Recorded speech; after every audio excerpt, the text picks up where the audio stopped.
नांदेड जिल्ह्यात मुसळधार पावसाचा इशारा हवामान विभागाने दिला आहे। जिल्ह्यासाठी सोमवारी रात्री रेड अलर्टचा इशारा देताना ढगफुटी सदृश्य पाऊस होण्याची शक्यताही व्यक्त करण्यात आली आहे। त्यामुळे जिल्ह्यातील नागरिकांनी सतर्क राहण्याचे आवाहन जिल्हाधिकारी अभिजित राऊत यांनी केले आहे।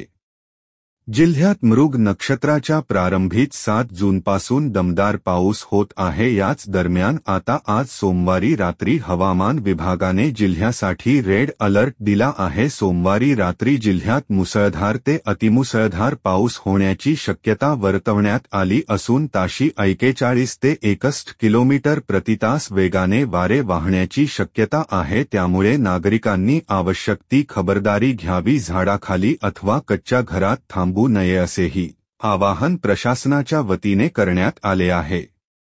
या वादळी वारे आणि पावसात घरावरील पत्रे उडण्याचीही शक्यता असून याबाबतही नागरिकांनी खबरदारी घ्यावी असेही स्पष्ट करण्यात आले आहे। हवामान विभागाने दिलेल्या या इशाऱ्याच्या अनुषंगाने जिल्हाधिकारी अभिजित राऊत यांनी सर्व यंत्रणांना सतर्कतेचे आदेश दिले आहेत। यापूर्वी नांदेड जिल्ह्याला 6 ते 8 जून दरम्यान हवामान विभागाने येलो अलर्ट दिला होता।